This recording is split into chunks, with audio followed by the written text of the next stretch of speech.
Okay, I am live. Well, today I thought I would talk about all the things that I usually try to talk about, if I can figure anything out. Which I'm not good at figuring things out today. Where is the link? See, I can't even find the link to get people to join the stream. This is a bad start.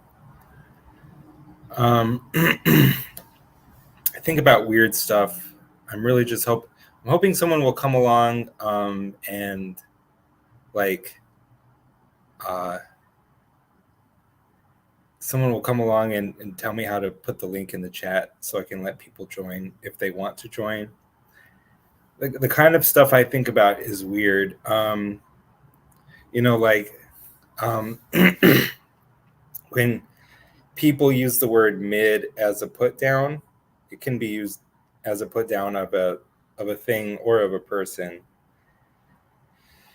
It's not immediately obvious why something being mid, which would, one would think that means average, like 50th percentile or what have you. It's not immediately obvious why that's a put down. I think the sense in which we do use it and experience it as a put down highlights something really critical about the nature of desire. Yeah, I'm theoretically live right now. And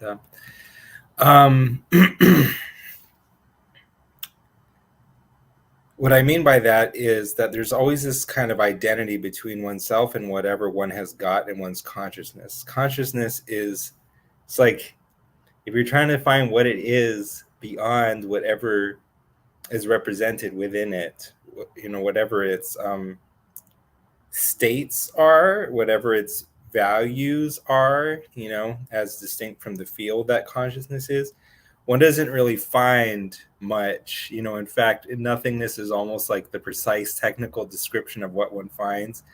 Kale, yes, it is I am the vegetable. Lance or Nathaniel, can you just tell me how to put the link in the chat? And this is so sad because I didn't learn anything from last time. But so, like, intentionality is somehow this nothingness, right? And so there's a way that consciousness is identified with its contents at the same time that, like, reflexively it can also ask what it itself is and thereby sort of stand distinct from its contents.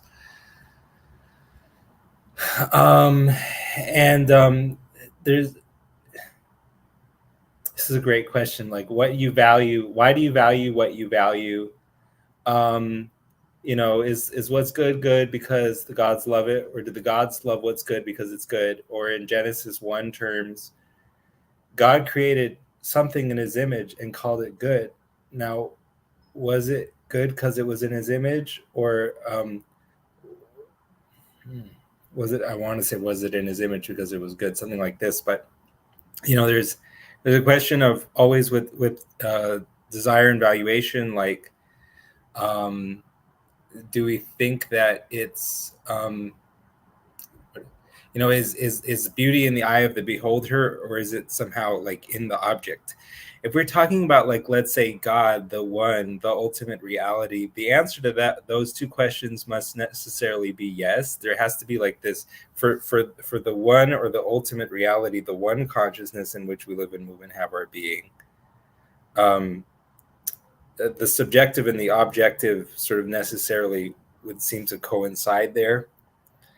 And but like for us, like the way that valuation works, we do identify ourselves with what we value. Good morning, everyone. Good morning, Phlebas. We do identify ourselves with what we value, but it's also the case that oh gosh, this is hard. I'm kind of losing my thought. losing my train of thought. I was hoping Jason would be in here. I'm not good with distractions.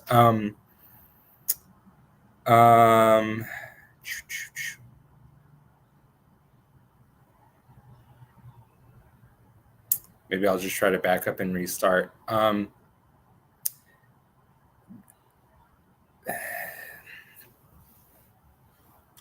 To see something as desirable, to see someone as desirable, there is that sense where you're seeing your own identity in them.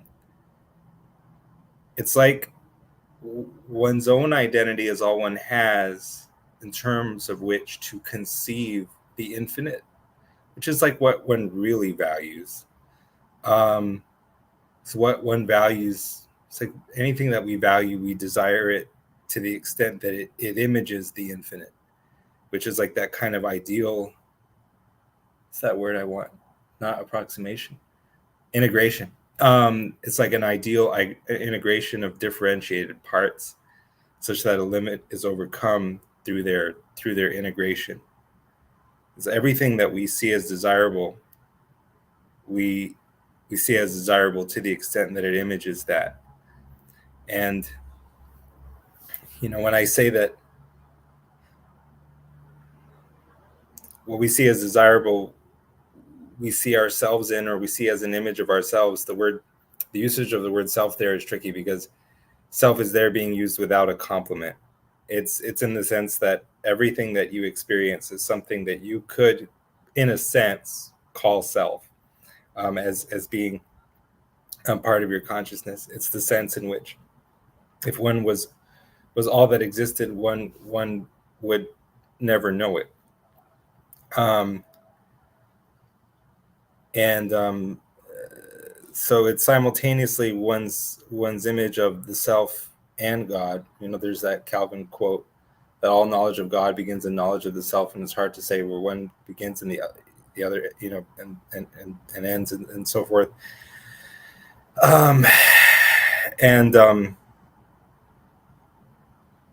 There's something related to something else that I wrote there.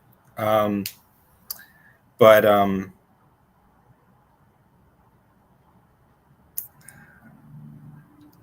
I was going to say, completely left me.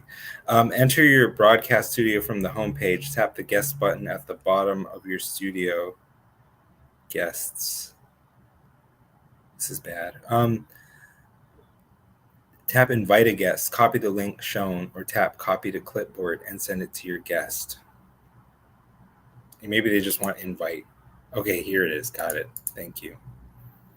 For some reason, when I saw invite, I thought it was necessarily like invite a specific person, but I wanted to invite all people, which I just now did.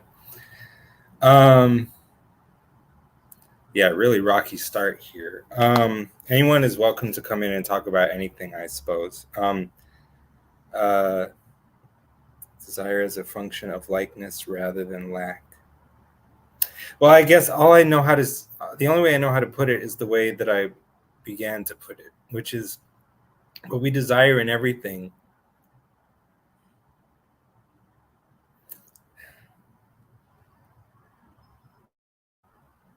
Desire or love, it's like the self-recognition function of the one.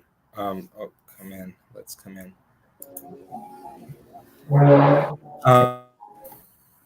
And Lance, okay.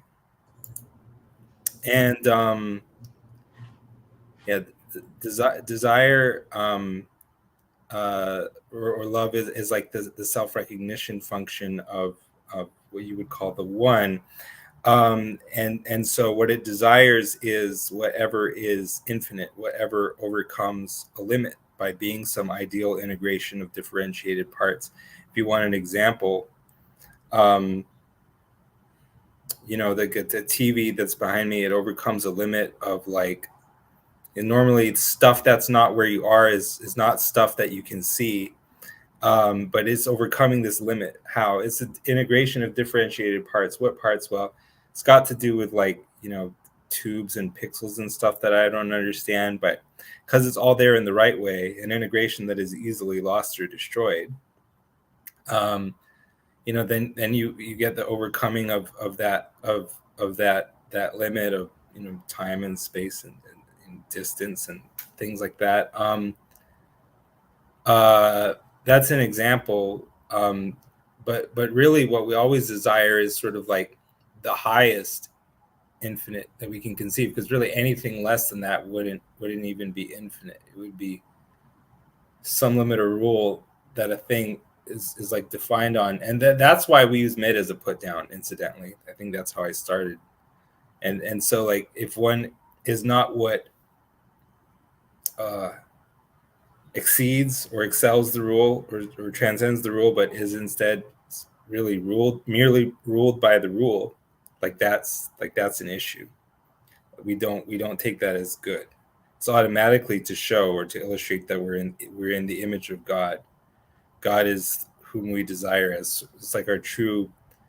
Well, like they say, God is like the reflection of one's true self and also the intimate stranger. But there's always that sense where God, in being the sort of the true infinite, who's beyond all binaries, he's beyond the distinction between self and God. And so in that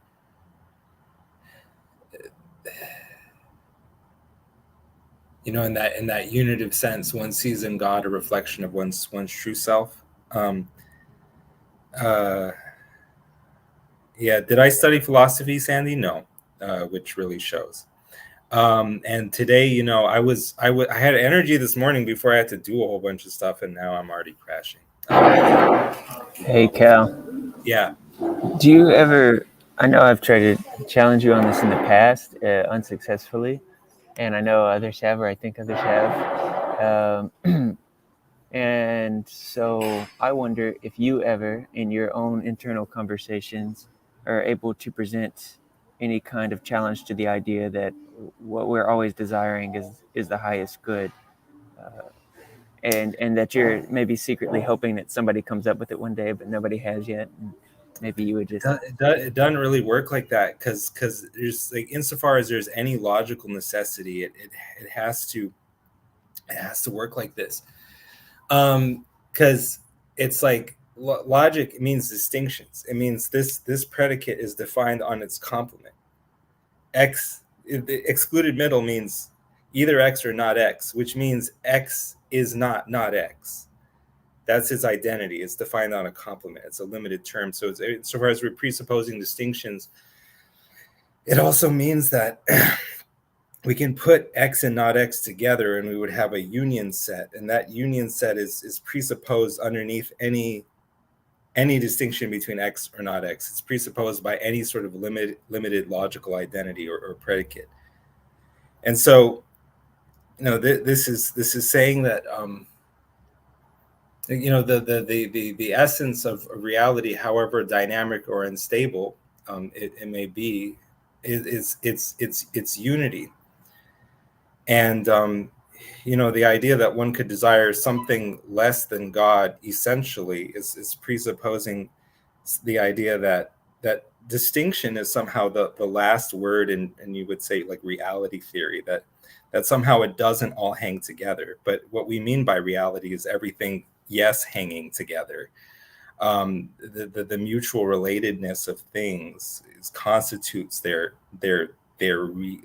reality, which is inherently mutual, their interreality. But if I say interreality to sort of define or elucidate reality, it's not actually really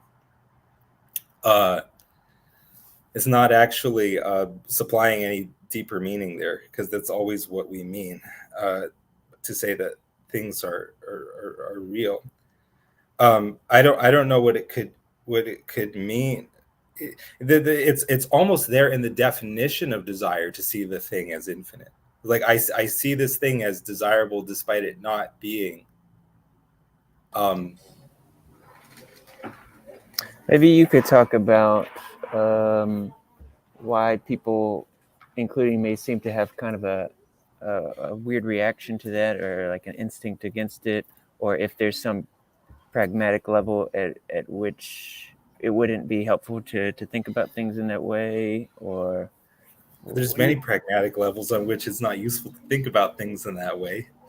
Um, and if this conversation has to turn into one of those, then I'm perfectly okay with that. I see. So the thing is the level at which you're talking about it, and again, I know we're kind of rehashing old stuff, but it helps me. The level at which you're thinking about it, we wouldn't probably call a practical level, but there, but I mean, at the same time, I think you would put forth,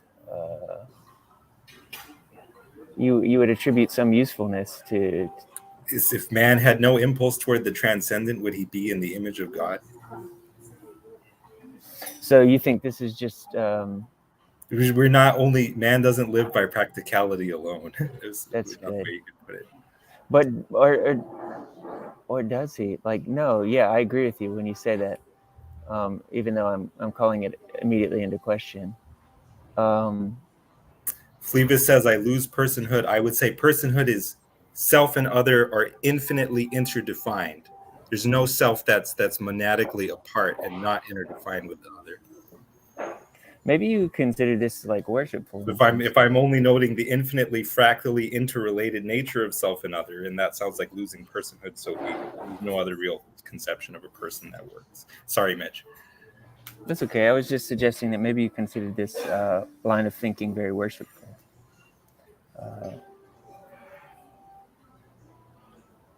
Oh, do what? Sorry. It was just occurring to me that perhaps you considered this line of thinking very worshipful and was a meaningful way of interacting with God and with his body. And it's about what all men have spoken of as God, the sort of the unity which is beyond the the mere distinction, the arithmetic distinction between one and two. The unity of like unity and multiplicity type deal. So yes, it's quite reverent again, insofar as it's one's highest conception of the infinite, which all men speak of God. Surely anything finite would not be considered God. what about these sort of? We're in the habit of attributing finite qualities to God. And it doesn't always seem to me like a misstep when we do that. No, it's not. And I had something in there about one of my notes, and we actually, you and I spoke about it not too long ago. But see, now I put so many notes; they're not color coded or anything. I can't find it easily. Let me find it. Yeah. So okay. So we always start on the road of. That's what I really wrote in my notes here. It's like I wrote, the one begins infinitude, finds the infinite through finitude, and strange loops back to itself. So you always start on the road of logic, which has distinctions. You find where logic logically uh, leads to contradiction or the absolute, and then you realize the initial distinction between whatever two things, even logic and the absolute, to have been a type of the absolute. And so but we're starting in logic. Infinity is not a static value, like the last number of an infinite series is like a defined number. It's more so that it's an approximation, and or it's the infinite is like one's highest conception thereof, and that is sort of successively approximated through the conjunction of superlatives. And we do that with God. And you see the Bible doing that with God, and God getting sort of more infinite, transcendent, and transcendent as you go. And that's very key. That's how I would say the one sort of finds itself through finitude or something like that. Um, yeah.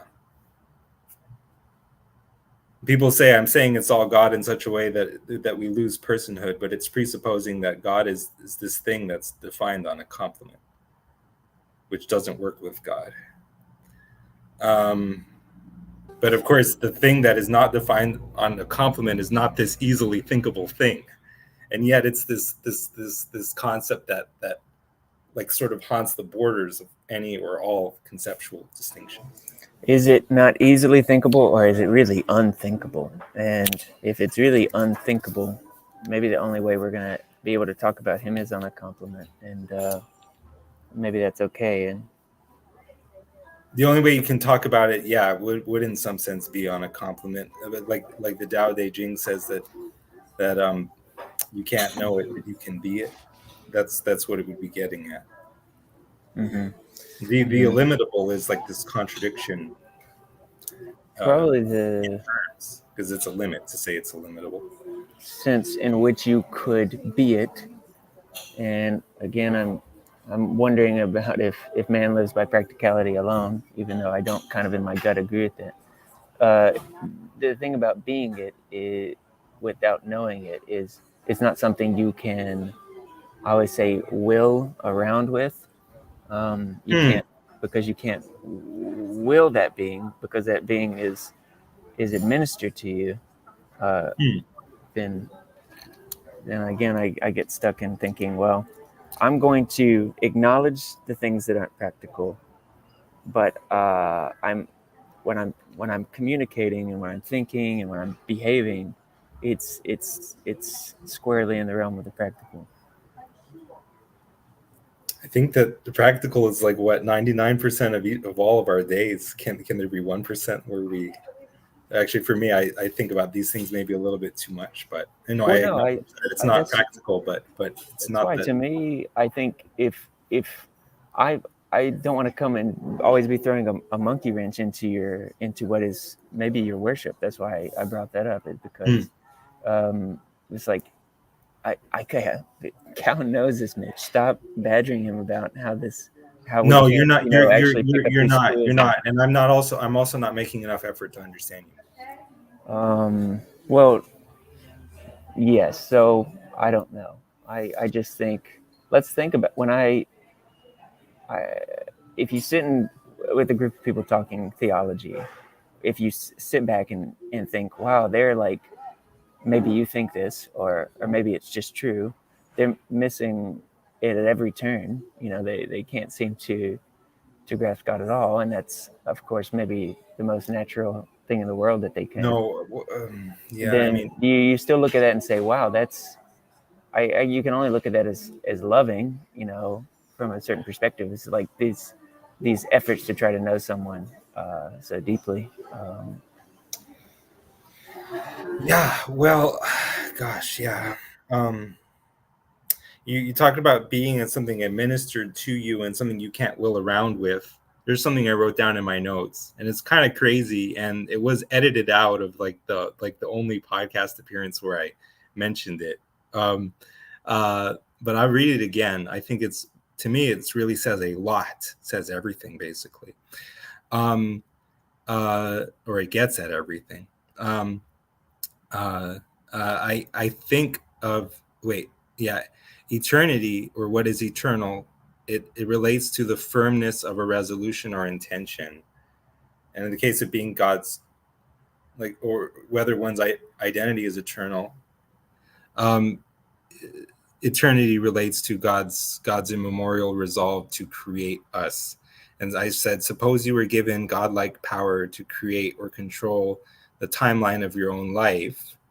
And let's also suppose that you have a child, in case that you're someone who doesn't have children. You would always choose a timeline in which the same child results, so to speak, comes into being, which, as far as I know, means always having to choose this particular timeline over and over. But that's kind of a rabbit hole, because it's not easy to tell someone apart from the specific circumstances in which their existence is, so to speak, terminalized or fully like nucleated or whatever.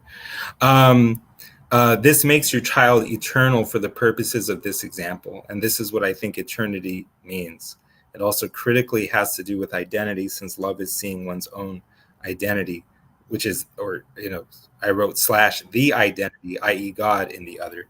In other words, love guarantees this kind of immutably firm intention, firmness such that no alternative is even thinkable, because one cannot even conceive of oneself apart from the beloved. So inseparable is the beloved from one's conception of oneself. So any sufficiently great love on God's part is implying, in my view, a kind of eternity of the identity of the creature. Paradoxical. It's a paradoxical thing, because if you are made eternal, that can not be anything more than, from another view, to discover oneself to have always already been eternal. But there's a sort of way that it looks like creation looks like, at least on the road of logic, it looks like things being added to eternity. And there is also this thing where one doesn't suppose God is logically capable of forgetting, that whatever exists at any time in that sense must continue to exist for all times. On the road of logic, insofar as logic has any validity, it would seem an imperfection on the part of the infinite to be able to forget. So then there's this thing, and I wrote this, and I know this is not terribly helpful for anyone, but I wrote that, it is additive, and there's a particularity to it such that it can identify itself in a way that's almost the opposite of what one thinks of when one thinks that you can't really set infinity equal to infinity, because neither term is like a static defined term such that it can precisely match. They can precisely, one can precisely match the other. And so it's weirdly like self-defined, not undefined. The one, the ultimate reality in which we live and move and have our being, and whose ultimacy is such that every reality is ultimately that ultimate reality. Cal, what were you saying earlier? You were talking about the Tao, and you said you can be it or something. What did you say about the Tao? The Tao Te Ching says of the Tao that you can't know it, but it says, know the white, keep to the black. You can't know it, but you can be it. That at least is Wayne Dyer's extremely imprecise translation of the Tao. Well, and I think, so one of the things where I was just listening to you, Mitch, which is like, I think Sherry talks about this a lot, but it's like the practicality of this stuff is like, you have to live it to find your way into the infinite. Like, just to kind of talk, you're talking about, Cal. Like how you live it is that if my image of the image is something that, like the identity, if my conception of God is something that you can be judged out of, then I know that it's not God, and I only desire it insofar as it is God or the highest. So it's bringing out a contradiction if I'm judging you, which means don't judge. That's a practical. I think because we can think our way all the time, right? But I think kind of in its simplest sense, and I know Nate Howell agrees with this, like I think we were created to create, right? And all this stuff comes down to like living it. And then I think, like we were talking about desires and everything else, and I was just thinking about the prodigal son. And basically he goes up to the father and says, you're dead to me, give me my inheritance, right? So then does the father argue with him? Nope. Just just gives it to him. And he goes out and blows it on sex, drugs, rock and roll. But then he remembers, like I think you were kind of touching it. Then he remembers who he is or what he is, right? He's the son, right? And so, so then he returns. I think there's, so anyway, I was Mitch, I was just listening to you talk about all this stuff, but I think it's in the living it, and we start, and that's where we try to practice the gospel virtues, or to do the will, or find ourselves on the narrow path. When we find ourselves in those places where we get into alignment, I think that's where that spark happens, where you find that unity and the multiplicity, and you find that connectedness with others and so on and so forth. So I think you have to, I think when you look at Christ as the example, his whole thing was like, you have to live your way into it. And then the revelation happens. And that's why when you mentioned that Tao thing, Cal, it like made total sense to me. right?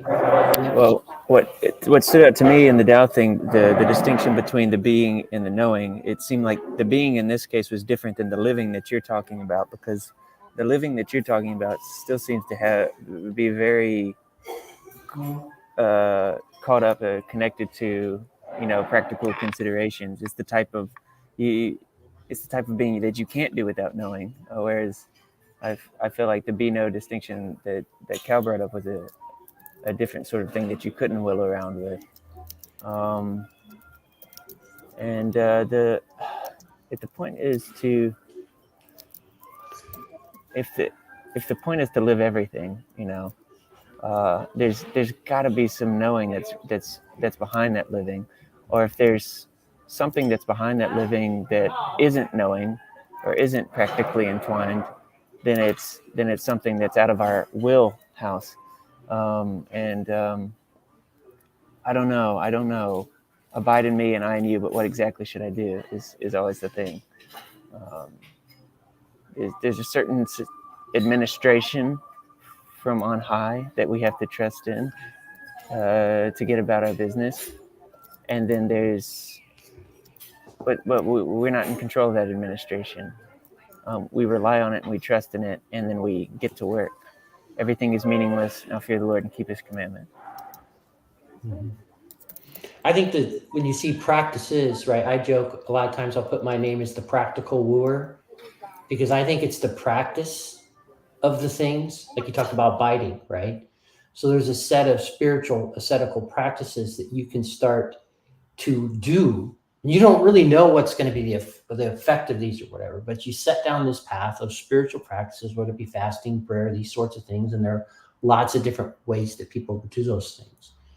And in doing those practical things, those are the things that open you up to the infinite, right? So for example, I've used this example of, I've had some long periods of time where I was very faithful to meditative liturgical prayer, which a lot of that prayer tied to the Jesus prayer, right? And then I would talk about that every 4 to 5 times.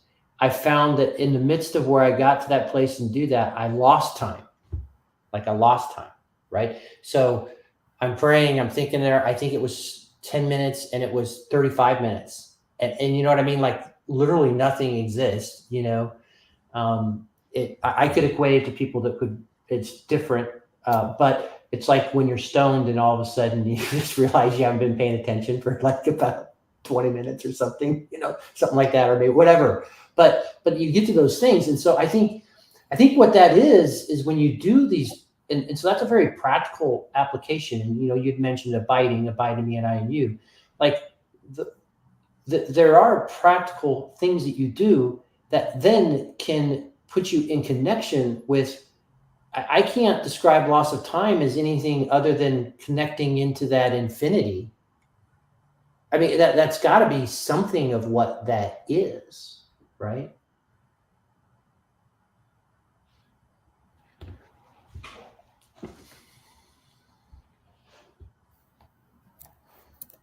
Totally on board with this concept of what we do maybe kind of opens us up to that administration, but like you said, yeah, we still don't know. We don't know what's going to happen when we participate in these disciplines. Cal, when you're talking about this earlier, I also was thinking about Rollins, the pursuit of the lack, the stuff like that. Like I feel like that's a parallel thread to what you were talking about earlier. Is that similar? It's absolutely similar. They're tracing the actual like sort of phenomenological outlines of desire and how it's experienced. And no philosophy or a fortiori no theology can be complete without some realistic sense of how that actually works. So I think that stuff is quite valuable in showing the way that the desire actually works. And it's what we want is what's unlimited. Mm-hmm. And to know a limit as a limit is already to be beyond the limit. And when one has sort of become when one has grasped what one formerly saw as unlimited, it becomes all too limited in one's hands. Right. and not what one initially desired it as. And I think that the pursuit of the lack is all about that kind of thing. And so one wants to do theology in such a way that has that sort of accurate axiology, or that theory of valuation that ultimately sees valuation as a self-identification. But again, at that level of generosity where self is used without a compliment. And then there's questions that arise, and that I was sort of breaking my head on this morning about, like, what one desires. Does one desire because it's an image of oneself, or does one identify oneself with it because it's an image of the image or the infinite? I don't know. This is difficult. Of course, the way that I use these terms at least sounds messy, because they're all I'm trying to appreciate that on some level that they are interdefined at a level of unity that's beyond sort of any initial thinkable distinction between unity and duality. Well, and I think I keep saying this over and over, and I'm probably saying the quiet part aloud, but I think the reason why people find themselves to the little corner, no matter what their issue, whatever their thing is they're seeking God. Like, whether they know that they're seeking God or not, like that God-shaped hole, that pursuit, that image, that thing that we're driving towards. And, some of us pursue that in lots of different ways to do that, whether, it could be drugs, alcohol, sex, money, whatever you want to throw your thing towards. You can pursue a path, and some of us will hit those and hit brick walls or whatever. And Sherry talks about labyrinths, like we're in a series of labyrinths. There's only one way in, one way out, and so we keep hitting all these dead ends or whatever. But I think there's that. I think one of the things I find it's interesting is, I don't want to get into whether it's right, wrong, or different, I guess. But one thing that helped me frame that when you're talking about that is, I really like the essence energy distinction that is in orthodoxy, because like that essenceness is like, this is just the unknowable. Like, it's like it's beyond. Okay, so don't, like, God in essence is, there is no end to the infinity. Like, there's no end to the infinity. Like, it's out there. It's there's this thing. But then we participate with these energies, right? And there's this synergy, and there's the connectedness. So grace, love, all the actions of God, the energies of God, we participate in, and we can know Him through that, while never reaching the infinity. And that's the other reason why I like theosis. You think that the distinction is eternal in this case? The way that I read Scripture is it says God is love. I think one way you can translate that is like the ultimate reality is unity, which to my mind means that there's no distinction that's eternal. In other words, every distinction ultimately breaks down. It's kairos and chronos, right? It's both. It's both and, right? I think that's what's interesting contemplating Christ, right? Like, it's fully God, eternal, infinite, yet this moment in time, right? Which is the incarnational aspect. So it's this amazing marriage of eternity, kairos, chronos, right?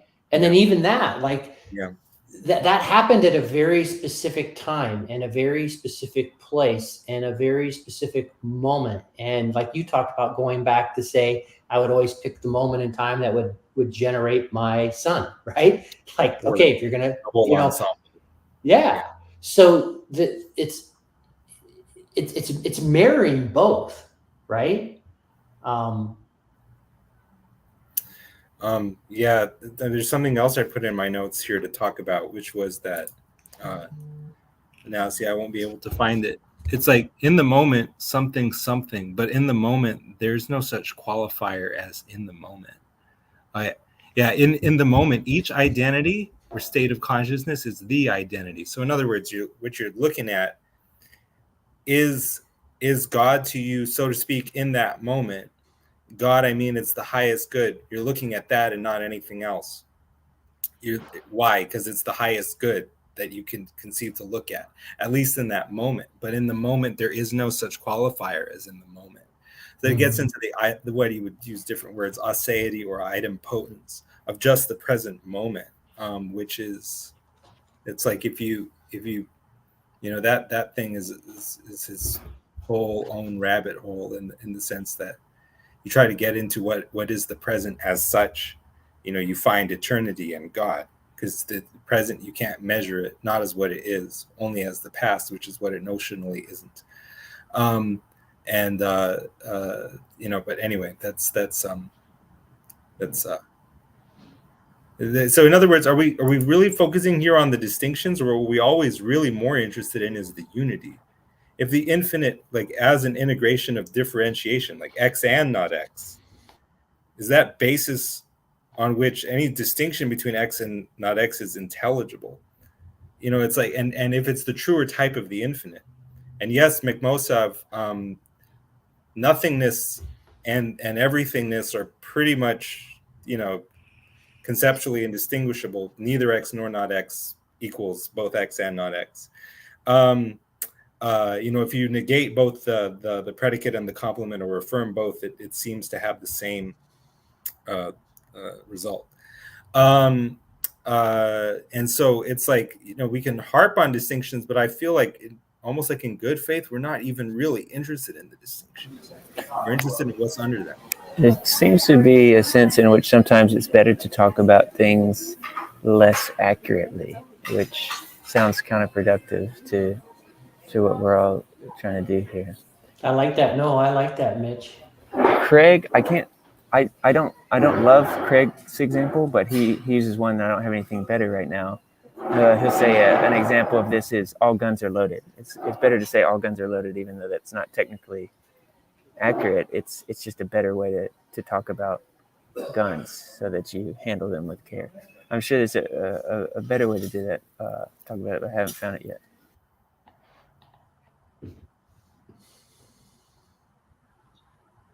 Unless you're a kid, then you shoot each other. I was thinking about that the other day. You'll find a stick and be like, sticks aren't loaded, and you'll shoot your friends.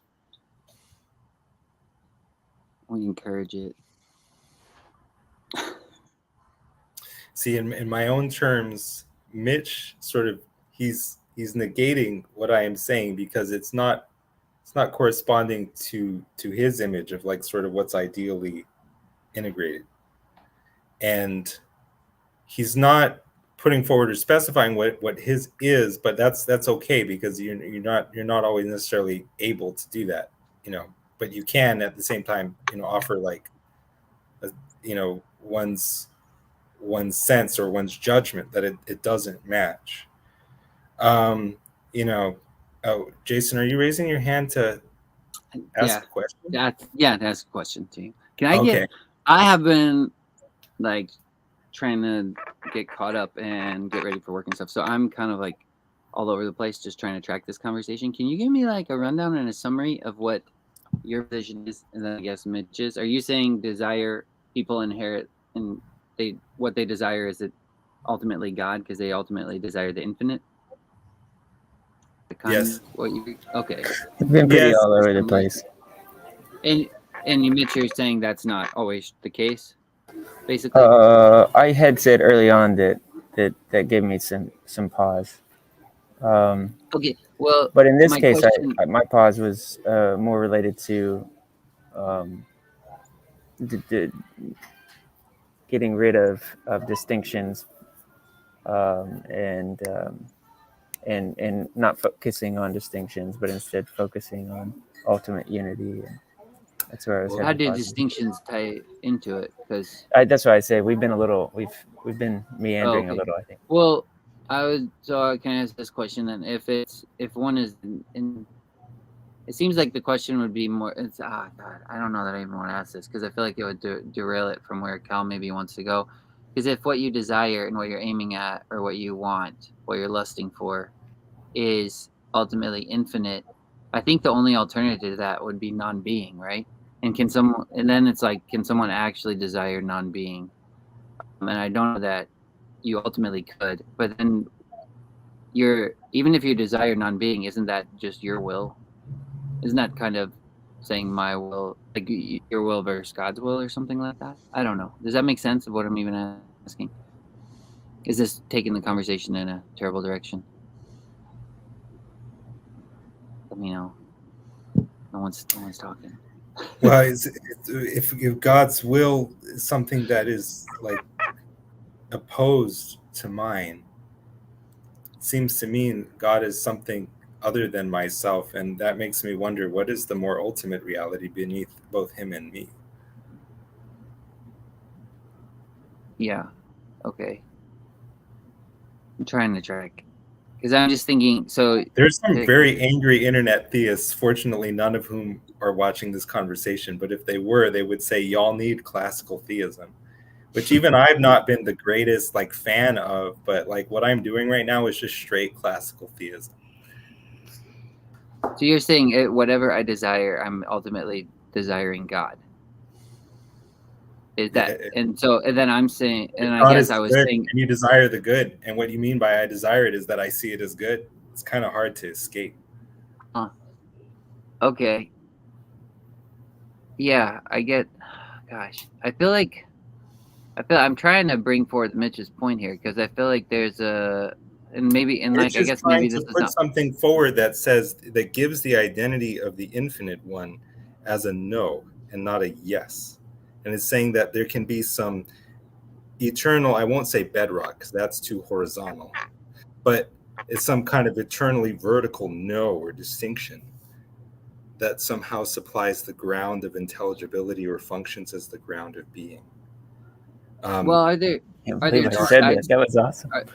Are there two sides to desire, or I guess that's what I'm kind of asking too, if there's two sides to desire. Because, okay, in my mind, when I think of desire, I think of just the color red.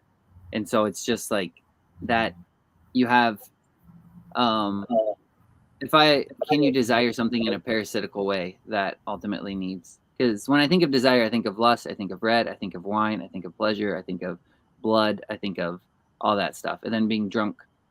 If you're desiring something finite, what you're saying ultimately you can't, is what you're saying. But that's why I was wondering if there is a way to, if the only way I can conceive of that you would actually desire something finite is to desire something like non-being.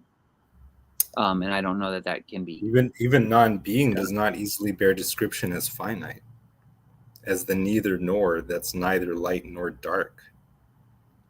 You know, what is the non-being? I'm going to say what? It's darkness simpliciter. That's a thing. It's defined, right? And to recognize darkness as darkness, one needs to be like a conscious being. So I'm going to say it's neither darkness nor not darkness. But, you know, that if I'm just categorically denying, it's going to seem to have the same equally unintelligible result as categorically affirming across both predicate and complement. Or yeah, yeah,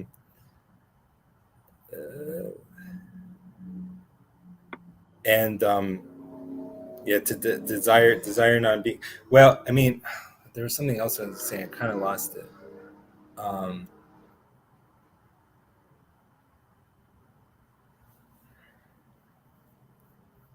Get it back. I don't know. Sorry, I feel like I messed up this conversation. I probably shouldn't join. I'm trying to catch up and track with you guys somewhere. What I'm saying, it's all proceeding from the assumption that logic has anything to say at all.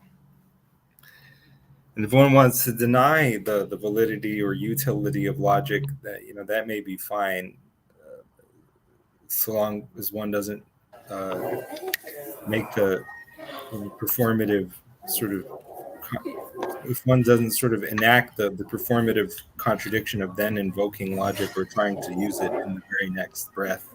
So, Cal, to me it seems like you've found a way to, in some ways, deconstruct like the notion of logic, like in this idea. Logic logically requires its own complement. in order to have the identity that we logically grant it. Yes, and in that, if someone's not thinking about that, they're just using logic, and they're moving on. But this you've found a way to deconstruct logic, which I The think. deconstruction of logic, that what you call the deconstruction of logic, is simply God, who's not limited. I understand. So am I a deep postmodern deconstructionist, or am I a classical theist? I mean, I don't know that That's what I'm. This is what you're doing is what I mean. What you're doing is what I mean. Like, you found a way where I can't handle this thing. There's no way for me to handle it, to use it. It's deconstructed. That's all I mean. Like, my tool no longer can do what I've been using it for, because look, it's in pieces. And I mean, which I think is great. It still functions. In order to function, it requires as its background this non-logical thing. But it doesn't require you to see the man behind the curtain, right? It doesn't require you to see who's back there pulling the levers, and you're showing us who's, like, look what's behind this. It's like its own, like, the reason this works is because it doesn't work. Distinction, are you ever seeing two things, or are you seeing one thing? That's the thing that kind of almost breaks your mind when you look at two things and trying to appreciate its two-ness. Then ask yourself, am I seeing two things, or am I seeing one thing? And then I think you do see behind the curtain in such a way that you realize that every moment of perception is always a seeing of what's behind the curtain. Yeah, you do that and you're like, okay, now back to work, because what else can I do? No, well, I'm increasingly, as one meditates more on the image of God, one sees that it is not other to what one experiences in every moment, and that's what it means, his immanence, that he truly is in everything. It also, when this is curious, I took one semester of logic at my liberal arts school back in 1988, fall of 88. So that's more than me. So I read, well, and let's just say I got through the class, but modus tollens, like I recognize the term modus tollens. But when we think about logic, so this is a question I have for you. So, McGilchrist's coincidence of opposites, right? And the matter with things. He's trying to show that, nothing ever exists. There's always, and he talks about the yin and the yang. And so, for example, to create music, you got to create tension. It's in this tension. It's in this paradox. Sure. It's in this coincidence of opposites that reality exists. How does logic account for the McGilchrist? I think you're trying to point to something. That's why I'm asking the question. Is how does logic handle the true coincidence of opposites? Logic accounts for itself by presupposing non-logic. Okay. That kind of tells you everything. It shows you that the overall picture is something bigger, and it must be logically. But usually when we try to define something by the non-ness of itself, we throw that thing out, right? I don't know. Did you throw out the world when you defined Mitch Caps in contradistinction to everything that is not Mitch? No, but maybe I throw out Mitch if what causes Mitch to work is non-Mitch. But now I'm lost in the sauce. There's no need to be, but maybe in some sense the being lost in the sauce is one's apprehension of God, which is also necessarily God's apprehension of oneself. It's not that the vision of God is God's vision of you. It's that point of ultimate unity of ontology and epistemology. If God were not that, then in the encounter of God as pure other, we would simply ask, what's the more ultimate reality beneath us both?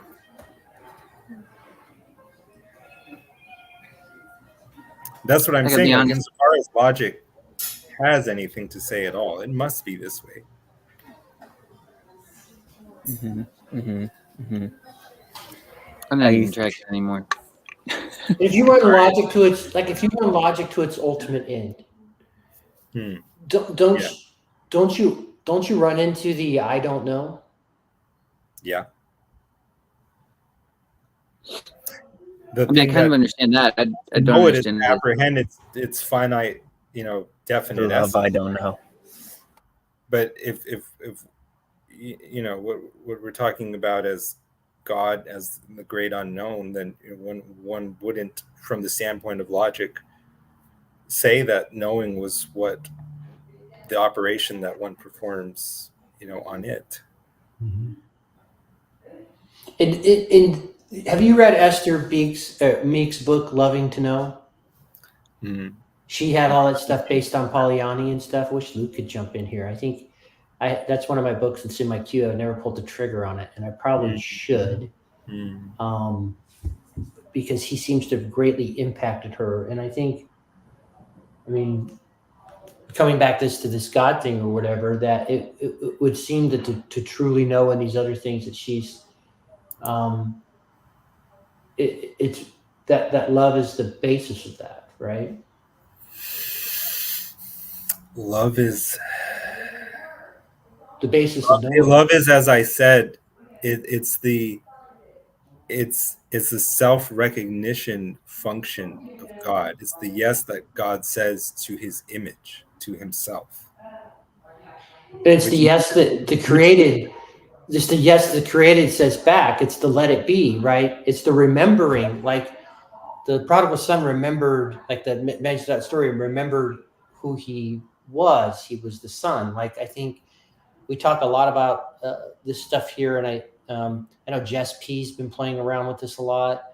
I know Sherry's played around with this stuff quite a bit, and so is Luke. Like, there's power in the remembering of who you are, like seeing that likeness and that imageness. And I think when you see that, then also that's the unity you talk about. It's the I think the divine spark happens when you have this moment that you are connected to all of humanity through this imageness. I don't think that you and I are really talking about anything different at all. Right, I think right. I'm trying to tell you the way that I'm seeing these things. Like, in other words, if love is God's saying yes to himself, or seeing of whatever thing as being in his image, then in seeing the likeness between, love is it's likeness between God and whatever is in his image, which means that it's the more fundamental identity between God and his imager, which means it's God more ultimately, which is to say, in another sense, that it's the only real God there ever was. It's the identity of God. So it says in the scripture, "Hathaios agape estin," God is love. Yeah. I also think it's why I don't think God is ever going to destroy his images either. That's why I'm apokatastasis guy in the end. It's a limited conception of God that says God's conception of God's self is so limited as that he would judge someone else out of it. Well, limited, hopefully not being a derogatory term here, because again, sometimes it's right to take a more limited approach. In fact, it seems like God has given us limited, finite lenses and by which to view him, and limited, finite laws by which to participate in the world. Is your lens really all that limited or finite? Did not I begin this stream with discussion on the sort of the infinitely nothingness nature of consciousness, when one tries to obtain what that is apart from its contents or represented objects? Yeah. I think from the ultimate perspective, this conversation is a laugh and a half. It's just so dim. That's really good. I just wanted to jump in because Cal was struggling a little bit, and I wanted to jump in to help. But I haven't talked to Cal in a long time. But I love how Cal does these gymnastics, and then I try and map things onto them. I think Luke would talk about also the senses. This is that concept of exclusion for inclusion, like where you talked about limited or whatever. Like when you're like what you were just talking about there, Mitch. Luke talked that ultimately there are exclusions for ultimate inclusions.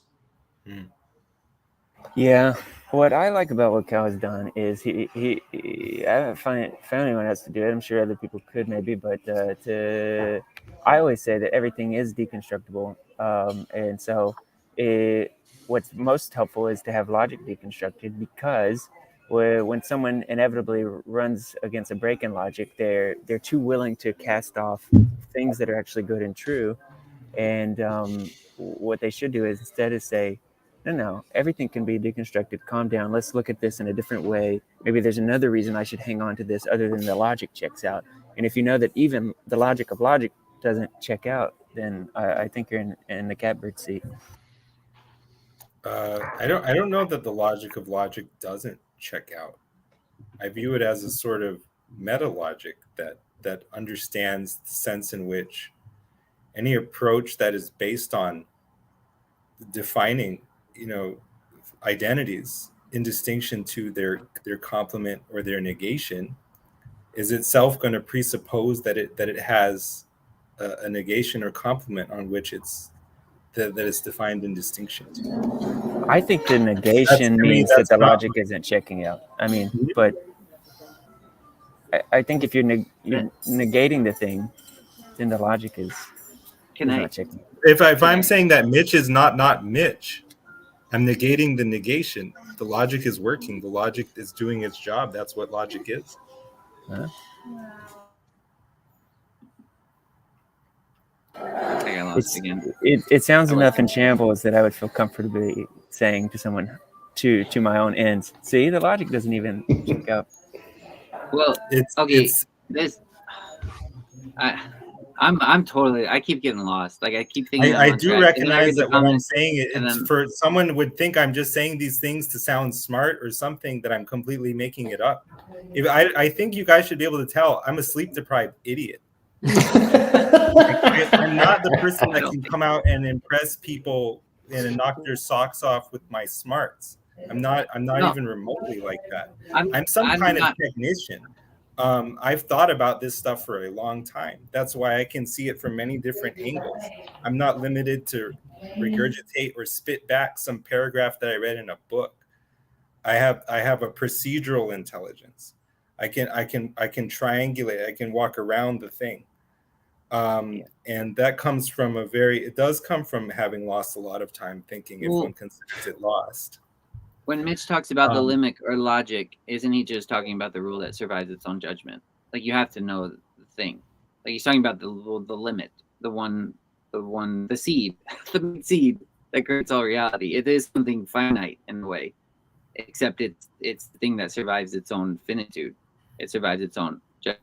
I don't know if that's right. That's where my mind is kind of going, but then someone will say something else, and then I'm like, I don't know where this conversation is or where I am in it. So that's why I say I'm still lost. I don't think you're confusing me, Cal, or I mean, I wasn't trying to say that at all, but also the handsome appearance of Luke just threw me off balance. Complete. Yeah, I thought I could handle the stream, and then what happens? There was a little dog humping a stuffed animal next to me too. It's just been total chaos over here. No logic. I think couldn't you say, in as much as like the unmoved mover, the idea that there's something behind everything else, some initial actor behind everything that you see? It's the same thing with logic. All the different distinctions you can make in logic, there's something behind that. It's the same idea. Yeah. It's really basic. It's so basic that like it's almost sounds stupid and really intelligent to say. It does sound stupid and really intelligent at the same time, and that's kind of and that's the danger in going on a stream and even daring to just like suggest that I talk about these things in the way that I actually think about them. I don't know. Perhaps next time I should stream to fewer channels. No, Cal, this is why it's important for you to do this. You're not the only one you are unique, but you're not the only one who thinks this way. Like you say, I know I'm not. There's this whole freaking Neoplatonic tradition, that I've never bothered to read, but I know. And people from this little corner, like how people show their thinking process, other people can map onto that, and we're all different sorts of people, right? But what I've always enjoyed about you is I know you're sincere in your thoughts about this, right? You're very sincere and it matters to you, right? That's true. And so there's an authenticity and there's a sincerity about you. And I don't have the philosophical chops.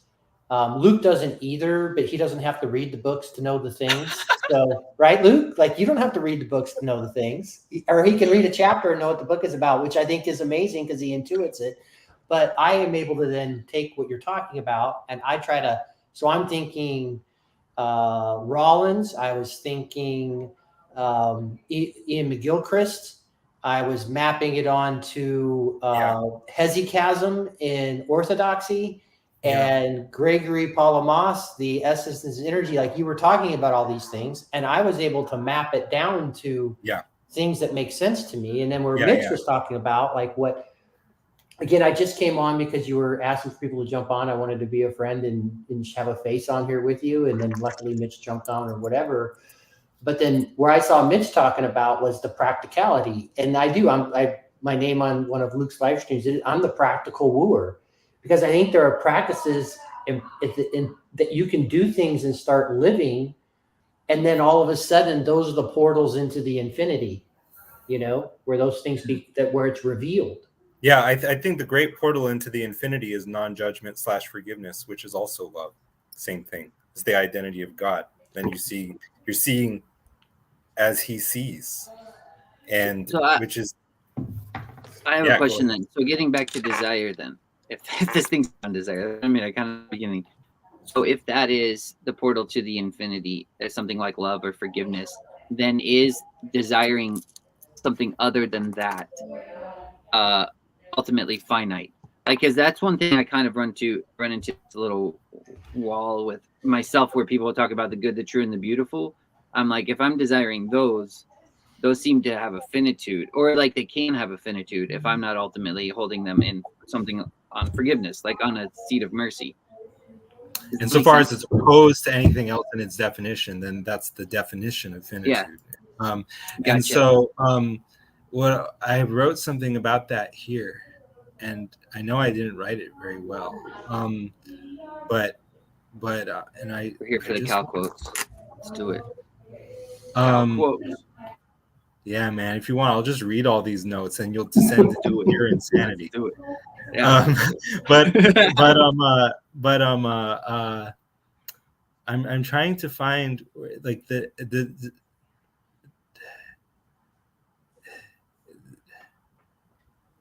like I can't. Theo, it's nice to see you as well. I've been here while Cal's looking for his quotes. I'm gonna look up the picture of desire.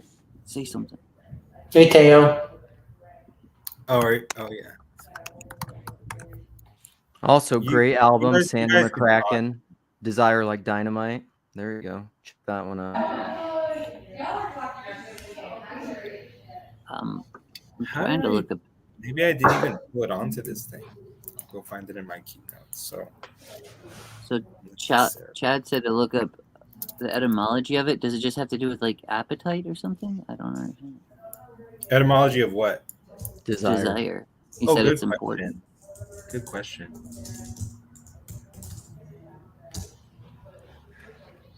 Yeah, so some things I map onto. So for I'll just share, like in Orthodoxy, it talks about passions, right? And it doesn't mean you destroy the passions. Like it's understanding that you need to put them in their proper place. Like a desire for sexual relation with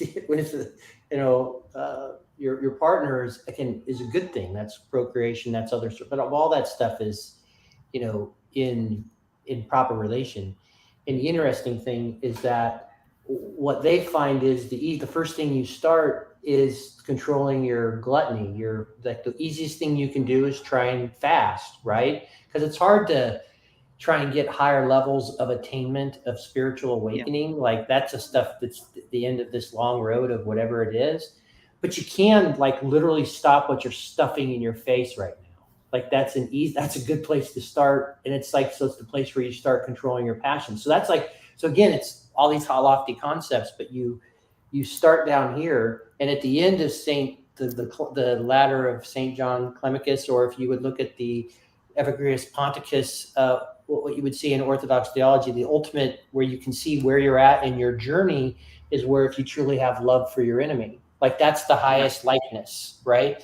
And so you'd mentioned that. And so kind of a spiritual check on yourself to see where am I at in my journey is when I'm being persecuted, like even at its worst sense, am I just sitting there with this pure love towards this person? I mean, I have not reached that, but you start with controlling your stomach, and the end goal is love for enemies.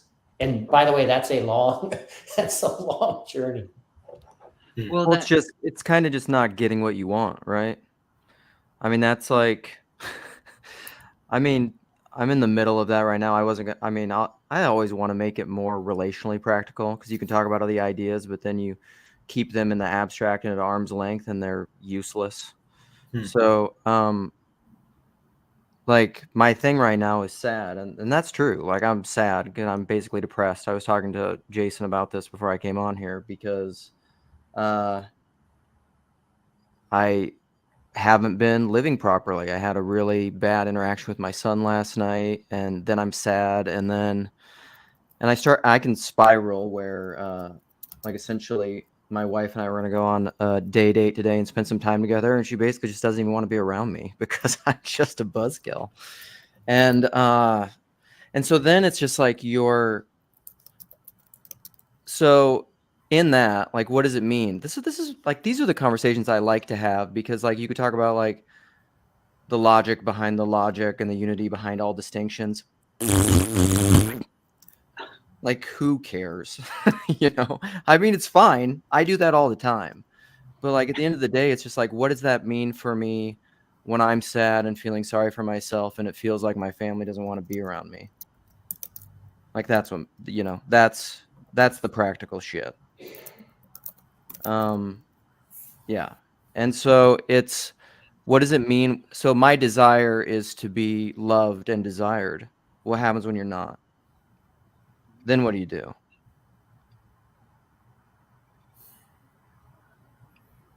Never felt more connected with you, Luke.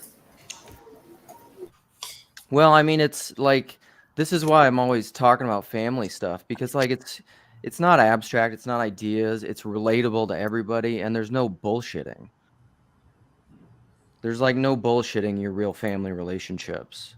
And if they're whatever, good, bad, healthy, not falling apart, like that's the truth. Like that's the most intimate, real stuff.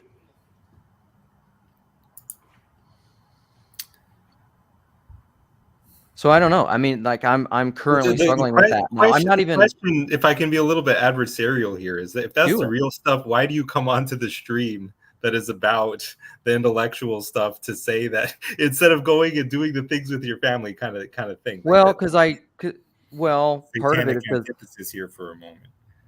Yeah, part of that is because I don't. I'm not trying to like.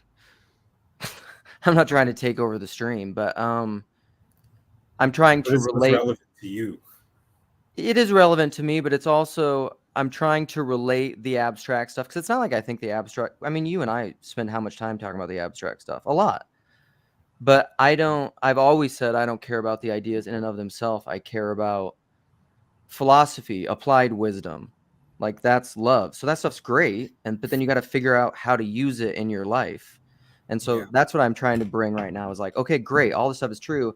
And I'm sad right now. And I desire to be seen and held. But yet I'm not very holdable right now. Maybe one cannot relate to what I see as desirable in this if one has not spent a lot of one's time breaking one's head on problems, so that when one encounters the solution to the problems, they are desirable to the extent that they are transcending. They are the solution to some damnable limit with which one is always contending, with which one can't identify oneself. It's all too finite. And so like the negation of your identity, the suffering that you have in always being wrestling with some problem and not making headway, and the damn thing always keeps coming up. when your mind is supposed to be occupied with something else, and only just now is the solution within arm's reach, but you can't take it because you're too tired or because someone comes in and interrupts you just now.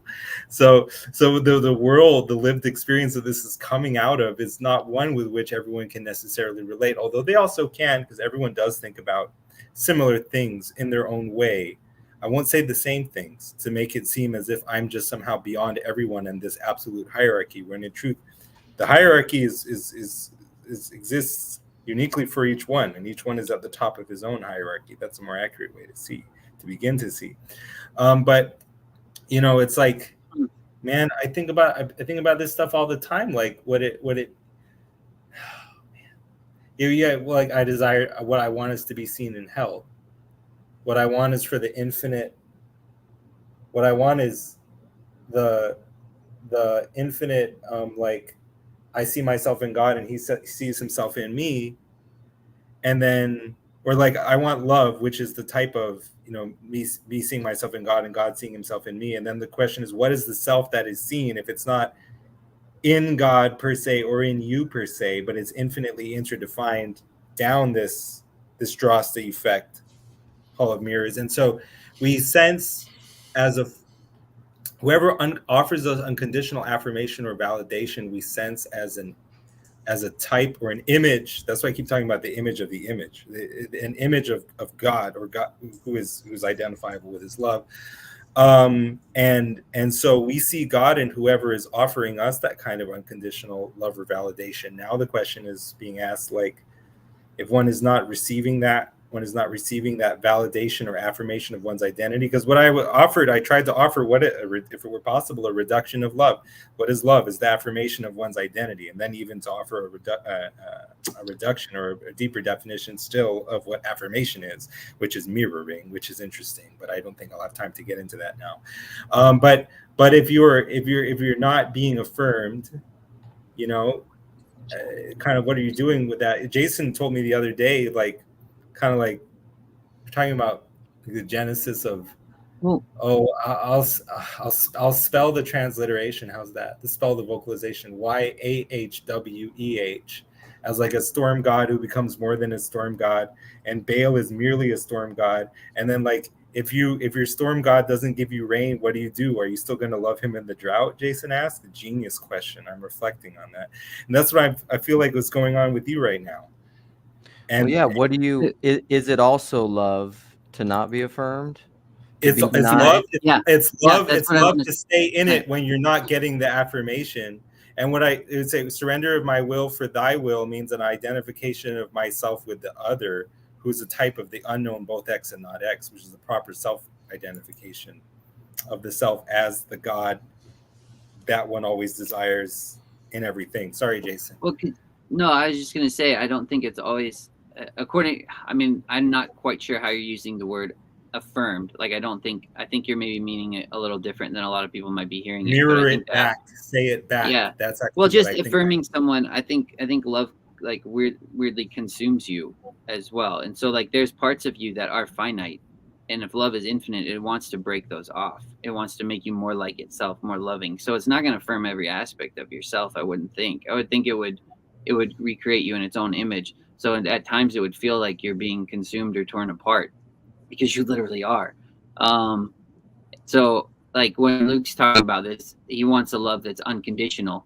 And so, yes, and he wants to be loved in an unconditional way. And the only way to do that is to encounter the unconditional love. But that's going to make you, in turn, love unconditionally. And so every part of you that is loving conditionally is going to be ripped apart. That's what I mean, where, like, our love runs a course. Like, in Christianity, it just, like, in a lot of, like, this stuff, we always find a condition. Like, there's always a condition where our love just stops. And it's like, the only way to actually get that is to actually be, like, go through to have all things, like, to really have the world. God gave you the world. You are the world. You are all things. You are every sinner. You are the pedophile. You're the murderer. You're every single person, and you're all of that. And you're God, because, like, you are infinite. Like, when you actually love unconditionally, if you could just love without a limit, it's like you could have all. It's all right there. Like, it's all there. But we always put a condition on it. And so you're wanting Yeah, you're wanting that. And so when you're wanting someone to love you in that way, it's like you're encountering that love, and that feels like it's ripping you apart because it's taking apart all of the pieces of you that are still trying to love with a condition. It's like, well, I can't love this. Like, obviously this person couldn't make it thin, or person could be back, and like this, you know, because there's always a limit to the love or something like that. That's how it seems to me. Whatever and so I would can think be it's destroyed not. will be destroyed. Yeah, and so I don't. Yeah, and so I don't Whatever know that it's desire like is always. I don't think it affirms like or affirms or upholds those aspects of you. Like, it weirdly like just consumes them, because God is like jealous.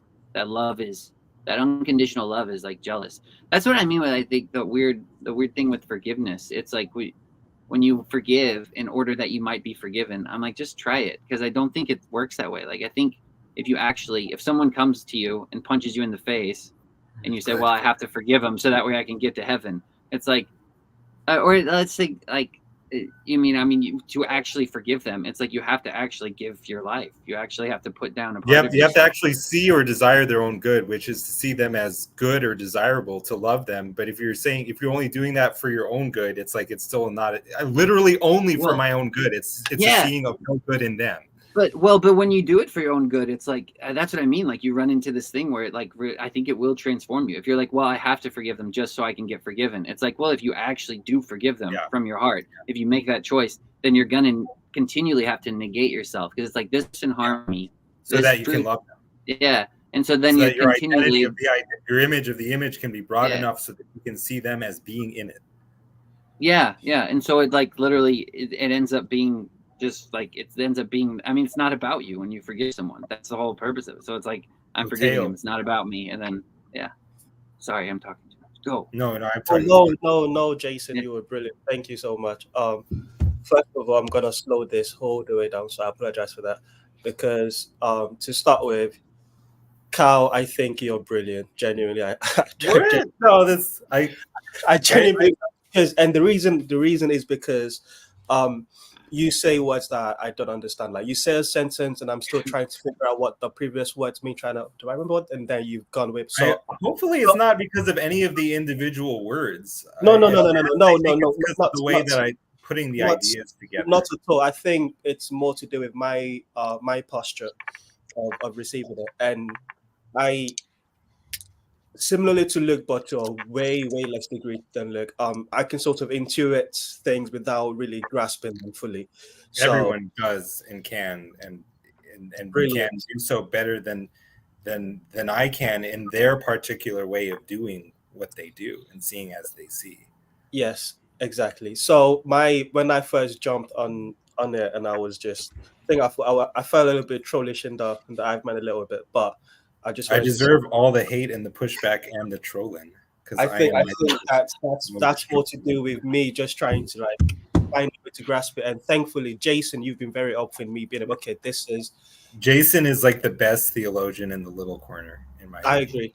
And I think Luke also is very helpful, because Luke is the reason I got into the little corner, because I saw Luke talking. It wasn't about PVK or JBP, even though I knew about them both pretty deeply.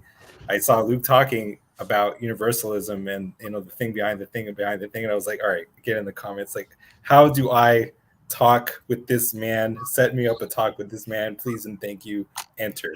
That was how I got into that makes complete sense, because as you were speaking, I couldn't quite grasp the fact of the matter you were putting down. The mythos of what you were pointing at was easily graspable for me, because I've listened to so much, probably too much, Luke Thompson, and it's colonized me in ways that I would not like to admit. He's colonized my thinking too in ways that are good. Yes, and probably, or at least when I see it mirroring or resonating or rhyming with Luke, then it feels good, feels correct. And I also want to take you all the way back to I think a brilliant comment, a brilliant sensitivity that Mitch showed in first asking you if this is like a form of worship for you, this ruminating over these ideas before, not so much attack their ideas, but give a pushback against them. He asked, is this like a form of worship? And I think that is so sensitive, and I just want to commend you for that, Mitch. And then catching up, Mitch, he's the, oh, Hold on, sorry. No Sorry, guys, problem. hold on. It's fine. Yeah. So thank you for that, Mitch. But after saying all of those, I want to give a pushback to the last thing you and Jason were talking about, because as you were going back and forth, the story of the parable of the accountant that basically scams his master but still somehow gets welcomed into the kingdom comes to mind. You did everything so that he could be rewarded. Like he forgave the debt of the master's debtors so that he could receive the well, at least so that he can have a backup plan when the master kicks him out. And rather than kicking him out, the master says, "Oh, I see what you did there." So I think that story, I don't know if I understand what you guys were pointing out, but that story was just flashing in my brain. That is all. No, it's good. I love that story because the shrewd, what does he call him? He calls him shrewd or something, and he's dealing in forgiveness. That's what I think is so profound about that story, that I think I often missed. That's what I mean when I say, like, as soon as I started framing my theology around forgiveness, that just everything started making more sense to me, because the what is it? The steward, the unjust steward, like he's dealing unjustly, quote unquote, because he's giving people forgiveness instead of making them, and so that way he can have an everlasting home, because like his mercy endures forever. His mercy endures forever. Like, what's the one thing that's everlasting? That's what Cal said before, when you get into, forgiveness and love, to him seem to be the same thing, and that gets into that opens the door to something everlasting. Because when you forgive somebody, even if you're doing it for your own benefit, that you might be forgiven later. That's what I was saying. Like, you are, even if that's your first intention, it's like it's gonna contradict itself, because you have to give of yourself, like die. Like when you actually forgive somebody, it's like, this person owes me. I'm going to lay down my life. I forgive him. I forgive him. I forgive him. And you're constantly negating yourself. So you're finding that unconditional love, that giving of yourself for the other person. And so even if you're doing it ultimately for your own salvation or own forgiveness later on, or own mercy, you're recognizing the one thing. To me, that's the one seat, like we were talking about earlier, the judgment that survives its own, the rule that survives its own judgment. It's forgiveness. And so you're noticing, you're encountering God's mercy every time you're doing that. And because the only reason for you to not do that is to say, I don't need it. Like, that's the only reason. Like, it's to say, I won't need forgiveness. I'm good without it. I'll never need it. So therefore I won't forgive. And then it's like, good luck with that one. Because then you'll find yourself at some point just wanting and yearning and desiring that unconditional love, where you want to be loved in, when you're up, when you're down, like Luke says, when you're sad, when you're in all these states. Like, you want a love that goes with all those conditions and is still there to just like surround you, no matter what state you're in, And so I think that's what always struck me as the most profound thing about that story. Once I realized that, is that you call him unjust because he's forgiving people their debt, but it's like that. What other justice is there to just keep weighing the scales for all eternity? It's like, you can't do that. I think that goes back to McMosoff picked up on this early in the conversation. What would it mean for God to desire mercy, not sacrifice? Mm. Yeah, see, that's one thing that's so interesting to me too, though, because I'm like, he says, I desire mercy and not sacrifice. And I remember thinking this a long time ago. I was like, but mercy is a sacrifice. Like, if you're telling me to be merciful, I'm like, I have to give up, like, I have to sacrifice myself. And so it's like, yeah, that's the only nature of it. It's like you're sacrificing yourself for the sake of the other, is kind of what mercy is. But yeah.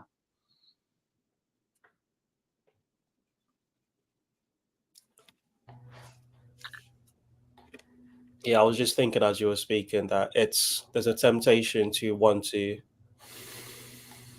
stew in the self-righteousness of having been wronged, and you have to give that up if you're going to forgive. Mm-hmm. Yep. Jason, talk about how that giving of the thing up is a surrender of one's own identity, or a negation by oneself of one's own identity. Well, I thought you were better at talking of that, but because I think you're the first one to point that out to me. I can't remember. You're who right. it was, I am but gooder like at talking about that. any truth you hold is like you're finding what I mean. You're better at talking about it. where it is. I It mean, is a part of your I'll give it identity. a shot. The Okay. beginning, my entry point into it might already seem a little bit opaque, but it's what I said about in the moment, whatever identity you're seeing is the identity, but at least in the moment. But in the moment, there's no such qualifier as in the moment. So the object of consciousness is the identity of the consciousness that has that object. Now, if someone comes along to mess up the ideal integration that I had in my consciousness as its object, he's put something askew so that my TV now, which was my identity, now it's little fuses and things they're not ideally integrated as they were, so that it doesn't function as a TV to transcend the limit that makes it desirable as a TV. Then I've lost my identity, because the TV was my identity. And so in order to forgive him, I have to part with that identity, or find a deeper identity than the TV. But what is my identity that I've always already had? The identity of the infinite as static defined number, like the last number of an infinite series, it doesn't work. My conception of the infinite has always been necessarily, it would seem, in the nature of a conception, like a greater approximation. And I was always working at the highest conception that I could presently form, but now I'm forced to go still deeper. But the truth is that if I could perceive anything as being the negation of my identity, it means that beneath my identity in that thing was a still deeper identity, which is like on an emergent, unspoken, as yet consciously unknown level, is my deeper identity, and that I'm descending to and becoming, like, as a result of the fire for, forgiveness, like T.S. Eliot, like he said, what something hope or else despair lies in the choice of fire, or of pyre or pyre, to be redeemed from fire by fire, kind of thing. Our only hope or else despair lies in the choice of pyre or pyre, to be redeemed from fire by fire. So that's what I was saying. McDonald said that everything that can be destroyed will be destroyed. Why? Because whatever I desire as the necessarily beyond whatever initial juxtaposition of X and not X that I put up. Which is to your earlier point about how, like, the idea of the true, the good, and the beautiful, like, there has to be something behind and beyond them. Yeah. Some good that's beyond the distinction between good and evil. With David Bentley Hart of Boers, in his book The Doors of the Sea, he says whatever's beyond good and evil is simply evil. But it's not really true, because if what we desire is the infinite, then that's already illustrating the sense in which the good that we desire is necessarily beyond any initial juxtaposition or thinkable distinction between good and evil. I want to talk about this identity piece there. It's interesting you use this word. Chad and I had this conversation with this sociologist who was trying to figure out what's going on here. And she kept using academia and identity. And it just kept hitting me. And I was kind of trying to figure out, what are we doing here? Because I do, like, in today's day and age, I made the point that like the word identity is like, that's a charged word right now. It is, right? There's a lot of people that are playing around with identity, and I think what you just talked about is that, and I was curious how you were going to go with actually using that word identity, is you realize, like, and you do, I think you get it from TV, other places, but there's these things that are surface level, that aren't deep enough, right? And you talked about having to blow through that, which is, I was just thinking out loud all over the place because I'm an intuitive. Well, one identifies with whatever one's god or idol is. Mm-hmm. Yeah. And some of those idols that's what they are, because they aren't the ultimate beauty, truth, and goodness, right? A goodness and truth. And so I think ultimately where you start coming into, and this is the unity and multiplicity, is I think ultimately it's remembering or coming to the realization that you are made in the image of God, right? Like you bear this likeness and this imageness. and that's not something that you've given yourself. It's like, it's who you are, right? So like Chad mentioned, and I don't know, he might be posting this on his channel sometime too. He mentioned that he identifies as a husband. I said, do you identify a husband, or are you a husband? Like, those are two different things. Like, people can they identify, like, no, you are a husband. So that's who you are, right? So, and I think that's one of the problems I think we have. And so she was wanting to ask, like, could you identify as a Christian or whatever? And I've heard a lot of people say this, but I'd rather not to be identified as one, but that my life that I'd be recognized as one, right? There was a guy named Chuck C who talked in 12-Step Circles, a famous speaker, and he talked about, people ask him what his religion is. He says it's the way I live, right? But I think that's kind of, Christ says that all over the place. Why do you call me Lord, Lord, and do not do what I say? Those sorts of things. And so I think what you were touching at there is when you went down is, I think so. So really, what I see you doing, Cal, and I've seen you do it for years, is you think about all these things, and you're always having conversations about them or whatever. Is you're trying to find, as Luke would say, the thing behind the thing behind the thing. Well, right? aren't we all? I think that's... Can I give one more example before Jacob jumps in here? So like when you were talking about the negation of yourself as like the act of forgiveness is kind of negating yourself, or my mind, and then as you were talking about with the TV, an example of everything is my mind went like, if I define myself as, if I say lying is wrong, so I say lying is the truth that I hold to, it's wrong to be a liar, and I define my own identity as not being a liar, and I kind of pride myself. I wouldn't call myself a liar. I'd say I'm an honest person. But then someone lies to me, and it's like I can either never speak to them again, or I can forgive them for lying to me. But the way to forgive them for lying to me is I'm giving up my ideal, something I'm trying to become. Like I'm trying to become an honest person, and so I'm weirdly having to like kind of lay that down to integrate them. And the only way I know to do that is to really be honest with myself and be like, have I ever been a liar?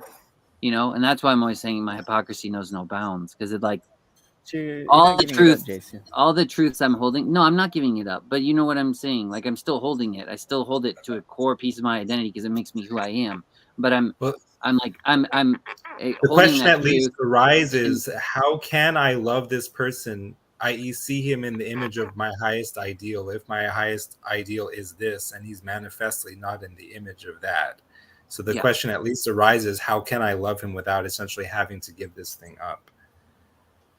And what one finds is if one does give it up, one only replaces it with something more exalted or better or truer. It's not like, it's not like saying like I quit and I say, okay, lying's okay now. It's not that, like, that's not what I'm saying at all. And I hopefully it's not coming across that way. I guess what I'm saying is I have to give, if I'm truly being honest with myself, the truth runs deeper. And that's what I mean, where like the truth ends up becoming, I find no fault in this man because I'm actually a liar as well.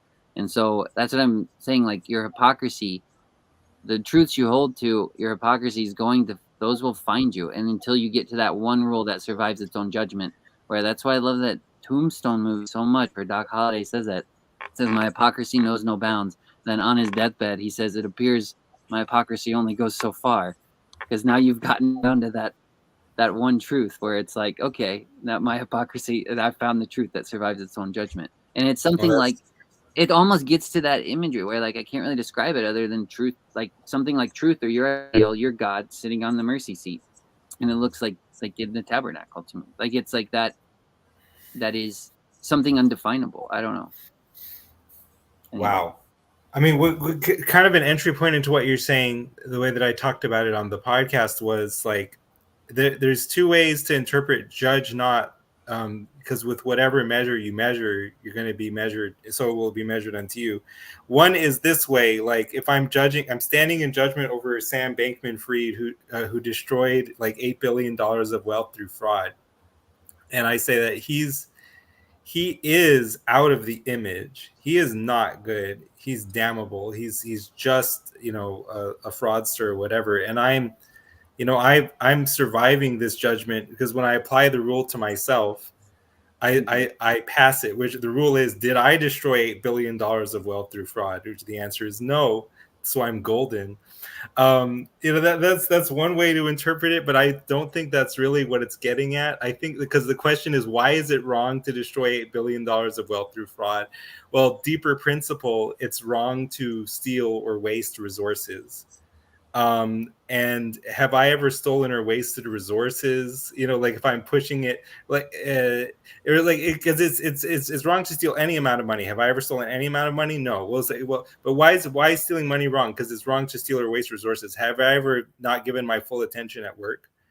Well, was I then guilty of stealing or wasting resources in that moment? Yes. Now it's not on the same level. And certainly if the horizon line is sort of like, if you were not going to live forever, then that's, it's kind of like a sunset on whatever evil that one does. And I think that's why the ancients thought that the evil and the not evil, they go to the same place. I like the example you gave in your podcast of stealing an orange. It's like, I didn't steal $1 billion, so I'm okay, but I might have stolen an orange. And it's like, well, when you steal the orange, you also steal the seed. So then you could steal an orchard of fruit trees. So, and then, like, if you look out across infinity, it's opportunity like, cost.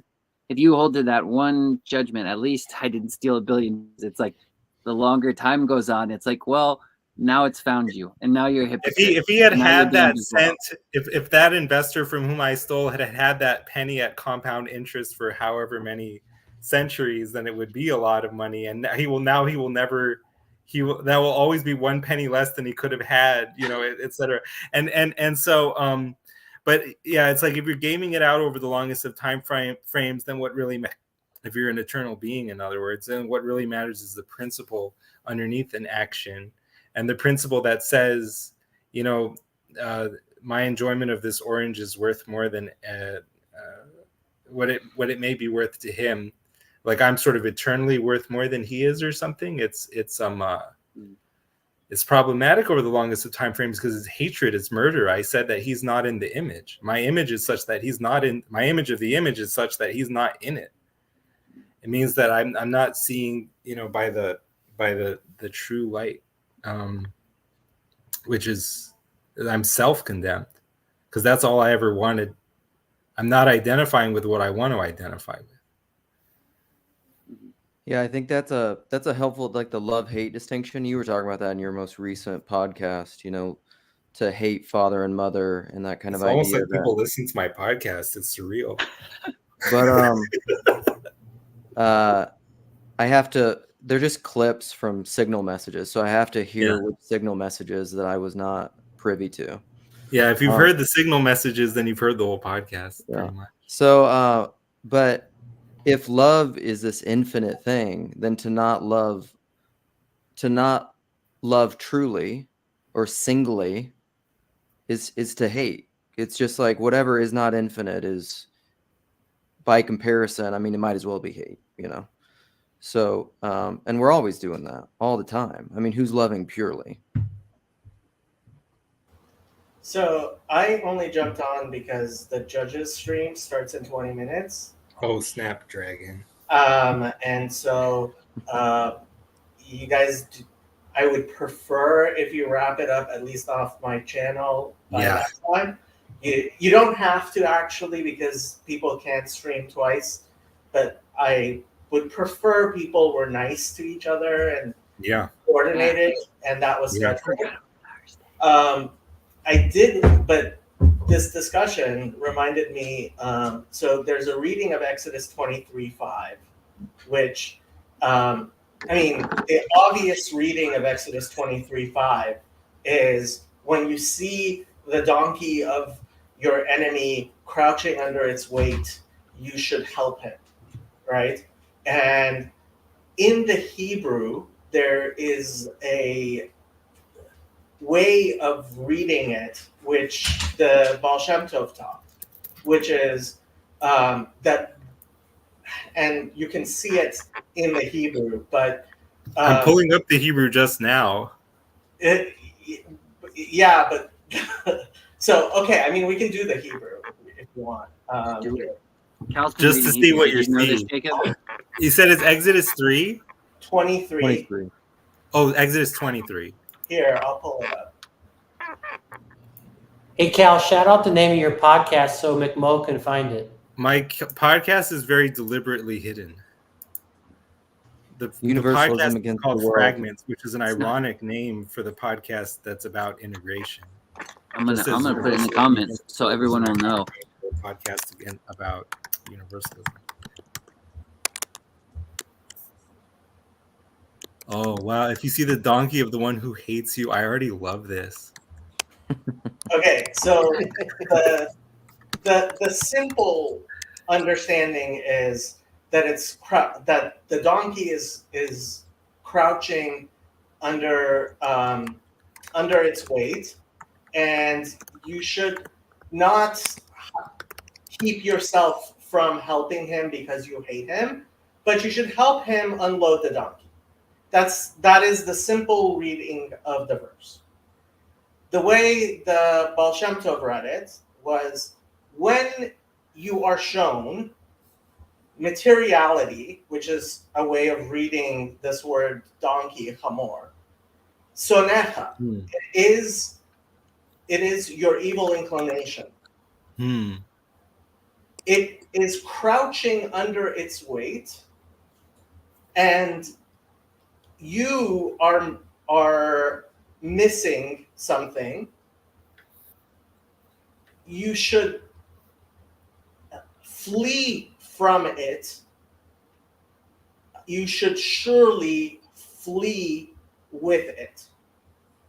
So the way the Baal Shem Tov explained this was, there is a reason why God is showing you this particular sinner. Yes, that person has a sin, but there's a reason why you are seeing that sin, right? God has put you in that place so that you should see that your evil inclination is his evil inclination of that sinner that he is crouching under, and together you should remove this sin, both from yourself and from him. Now, that's beautiful, and I've always been a proponent for Hasidic Christianity. At the same time, I really, really dislike when people equate sins that are in no way comparable, right? Mm-hmm. And when people say, I am the worst of sinners, my usual reply is, how many people did you eat, rape, and kill today? Not necessarily in that order. Because Jeffrey Dahmer was actually doing that, right? And while it's a nice thing to recognize, yes, I have some relationship with that sin, it is over-intellectualizing it to make yourself equivalent with that sin, right? It's not the same. Do you think hyperboles? Do you think that if someone looks at Jeffrey Dahmer and says that they weren't given the grace or the light that I've been given, and that's why they do what they do, but I, even having seen of God all that I've seen, I still do these sins sometimes, that makes me worse? Do you think that they have an argument then? So there's the famous letter of Nachmanides, which many Orthodox Jews read at least one to his son, which many Orthodox Jews read once a week, and some people read every day. And I highly recommend it. It's available all over the place. In which he says, whenever you see someone, if they are richer and better than you, you should say that this person is more deserving than I am, and if they are more sinful and then you should say, well, I had opportunities that he did not have, right? And that is a good exercise to have. My problem is when people take this too far. And you can take anything too far, which is what people always do. Like, if you could reduce your Bible to just a few verses, guess what? God would have just given us a few verses. There's a reason why your Bible is so long. Because, no, you can't reduce things to one thing. And that's what gets me so except Jason says that forgiveness cannot be taken too far. It is the transcendent rule that always survives its own judgment. So do you hate Jason? And I love Jason because I don't say that, by the way. Only he says it. I'm putting him up in front of you. I love the people who say God is love and turn that into an idol. And I love the people who say God is justice and turn that into an idol. But whenever you turn the ineffable into an idol, you are turning the ineffable into an idol. And it is a mistake, and it will destroy you. So, I still have to think about all this more. There is a way, because when people push me on this stuff, I will say, like, I'm always still, no, it's over. It's over. yeah, there you go. There you go. It's over. It's both and. Exactly. It's both and. It's coincidence of opposites. It's paradox. Well, I have this inclination in me where I'm like, if I want someone to murder me or kill me, I would want it to be my brother or my father or someone that's closest to me. Somewhere where I identify myself within them the closest. Like, I'm in their image.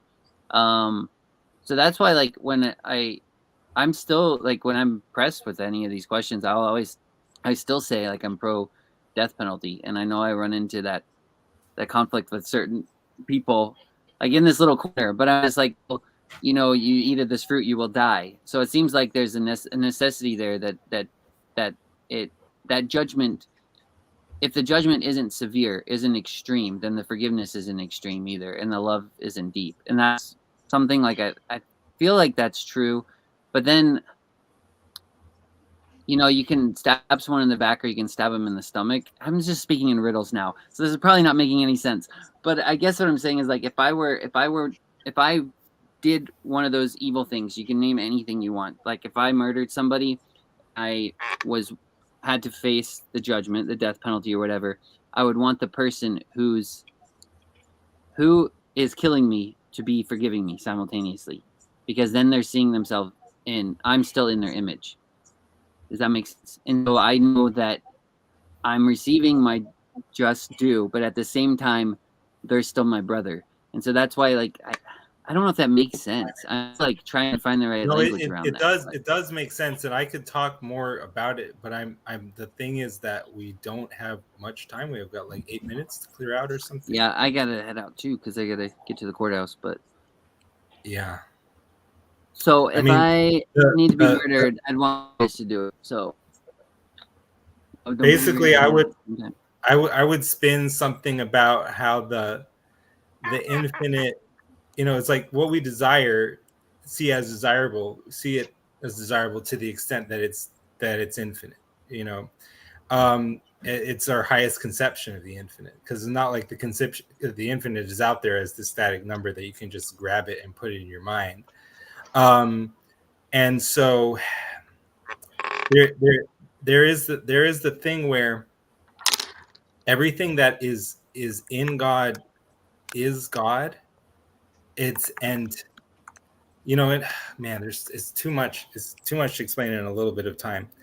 But basically, it's like, in some sense, God is like the rule that survives its own judgment, or it's the self-including set of all sets. It's like it's simultaneously God is everything.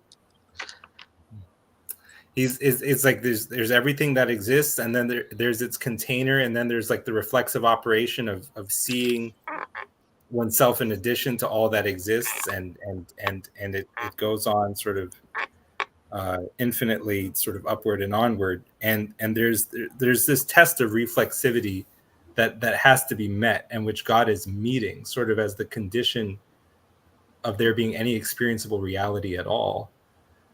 And what this looks like is a negation of oneself qua known self to make room for the other. I mean, Kabbalah, it's not. I mean, it's. I think there's a rhyme in there. You know, I would say it rhymes with Tzimtzum, or it is Simsum.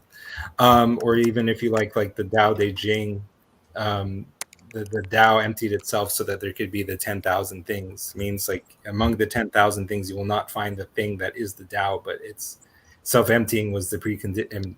That one cannot find the Tao in this way is what's required for there to be like an experienceable reality of distinctions in light and dark.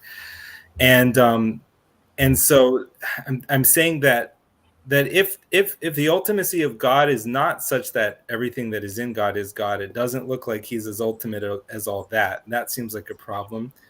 He said if you absolutize anything, it will destroy you. And that seems to imply that there's a thing doing the destroying that is truly absolute.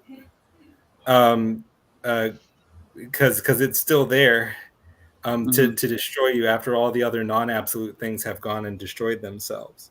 And the question is, what is that thing? And you know, it's if we're leaning, I mean, seems to me a danger in leaning too much on the distinction or the transcendence and to say that God is forever not.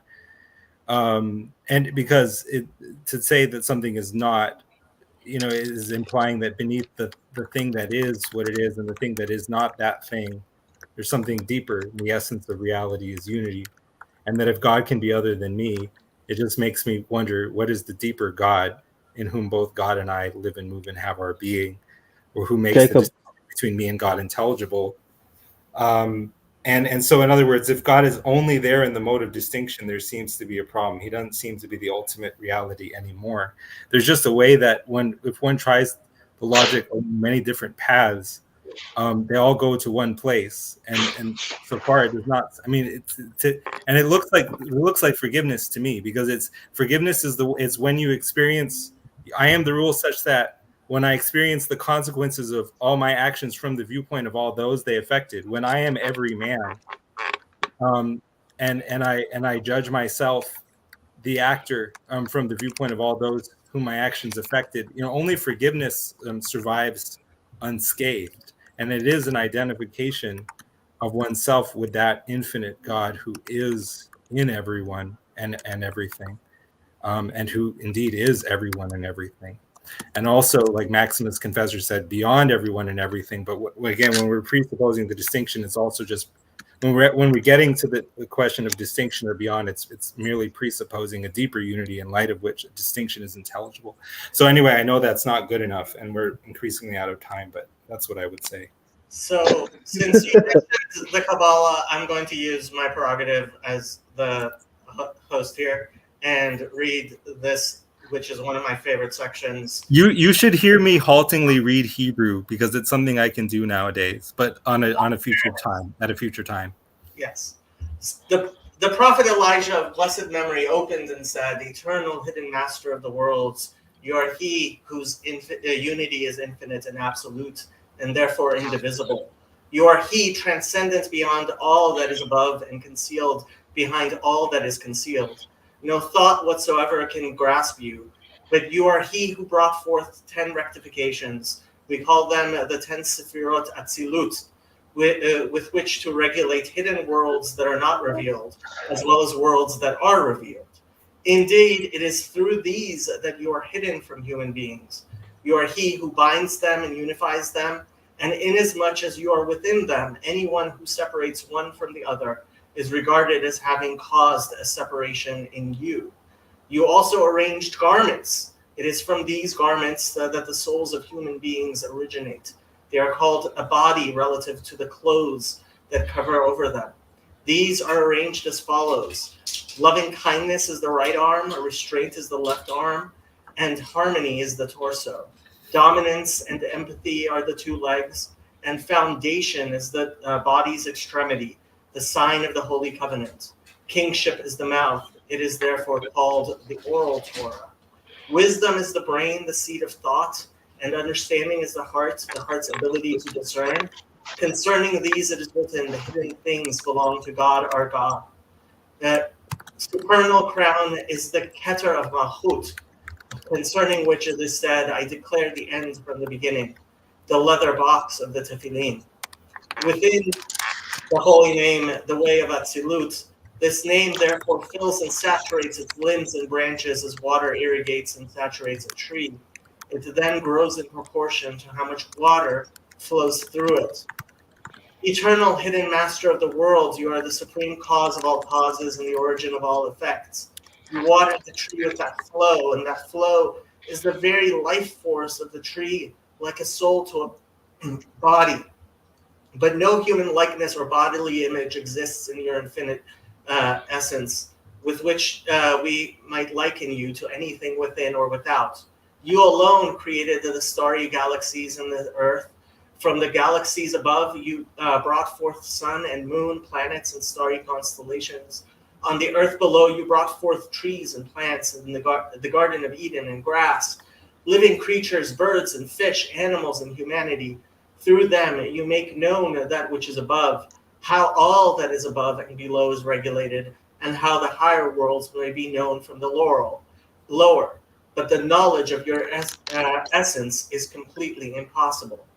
And besides you, there is no unity between the upper and the lower, and you are known as the master of everything, and all the Sphirot, everyone, has a specific name, and through them you are called king. And you do not have a specific name, because you fill all their names, and you are complete over all, and should you separate from them, the names would remain like a body without a soul. There's a lot of stuff I would want to say in response to that. That's it's profound in a way where, you know, like there's multiple perspectives that I see triangulating on the one thing that I myself, in my illiterate way, I'm always still trying to talk about: Kabbalah and Vedanta and Neoplatonism. We'll talk more about this later, but the right. this stream is starting. So all right, I'm